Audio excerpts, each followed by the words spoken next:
Hello, good evening, and happy 4th of July. Hey, happy holiday to everybody. Hope all's well.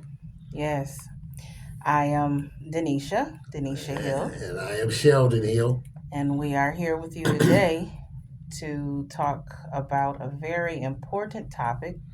But first, I'll do our disclaimer real quick. Sometimes we get deep, sometimes we get to talk about things that'll make the average person run out of the room. We don't want you to upset yourself. If you can't handle what we're discussing today, please tune out and come back when you're uh, have received some help, professional help.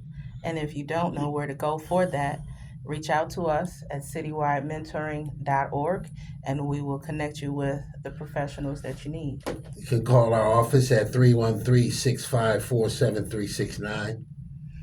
We have connections in all areas of support services, 313-654-7369. Absolutely.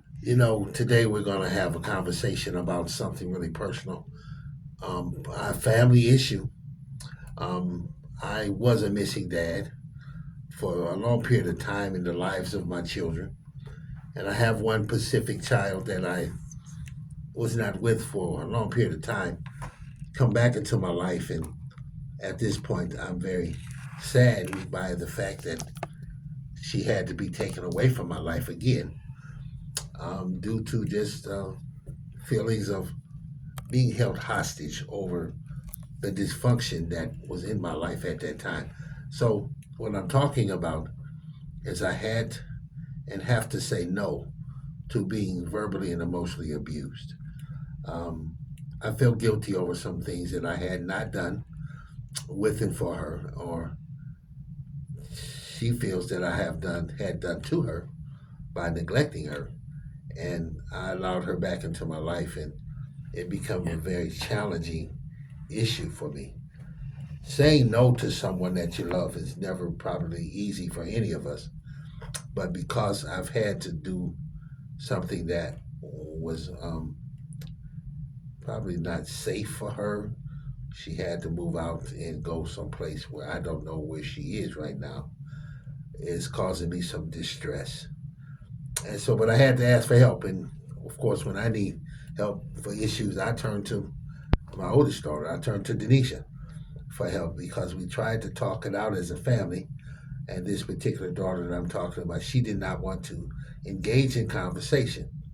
She did not want to hear from her older sister the kind of maybe steps we could have taken to resolve this particular family issue.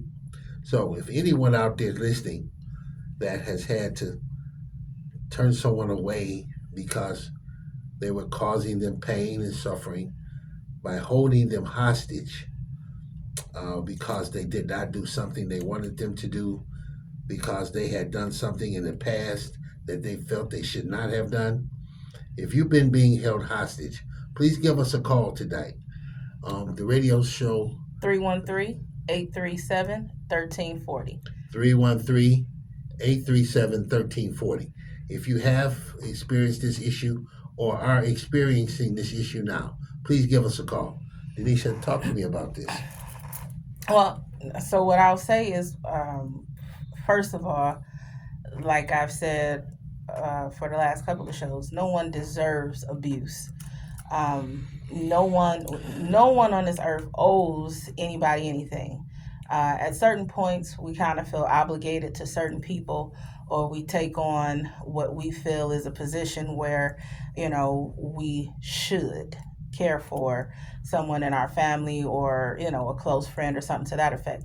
But none of us should treat a caregiver, family member, or anyone else in a way that is what they call an opportunist. We should not be an opportunist, see ourselves or work in a way of an opportunist when we come to those that we love.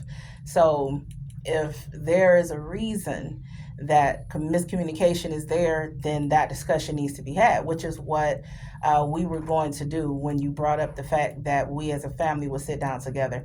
I am big on communication, and it is very important to me that we clear up any misunderstandings with each other.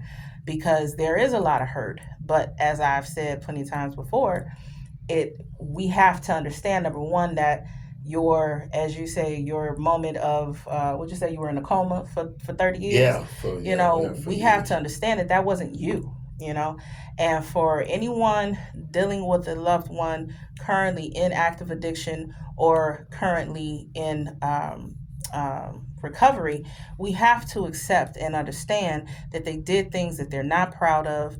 They did things that they would not do in their quote unquote normal and sober mind. So, for a lot of people are moving out here right now strictly off of hurt. And for some folks, if they let go of that hurt, then they feel like they have nothing else. Because a lot of people have not found Jesus. A lot of people do not understand what holes prayer can fill in. So they feel like, I'm angry, I'm hurt, I'm mad, you did this, you didn't do that. I feel like you should, and that's not fair to the individual that it's being aimed at, nor to the individual that it's coming from. You know, being held hostage is not a comfortable position.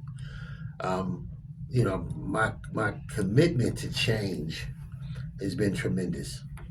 I Mhm. serve a community. It's a evidence based model called restorative justice. Mhm. I've come back to this community not to be the savior, Right. but to support what it is the savior does. To be a part of the change. Be a part of the Yeah. change. I was a part of the problem. Today, I'm part of the solution. Mhm. And there was a phrase they use. Like I said, that's the phrase right there. I was part of the problem, but today I'm part of the solution.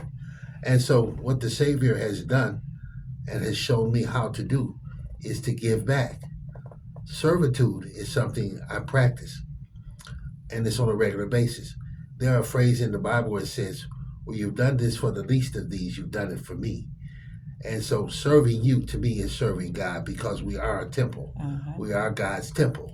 So I can't directly go and hand something to God, but Mhm. I can hand something to you. Yeah. I can be a gentler man today. And that's what I found myself doing yesterday, and the day before yesterday, as I was dealing with this particular situation in our family. Yeah.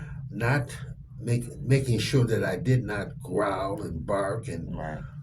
cuss and Which swear. is a major step in growth, because it used to be, I said to you about maybe 20 years ago now, maybe you should apologize first before you say the things that you know you're going to need to apologize for. Sure.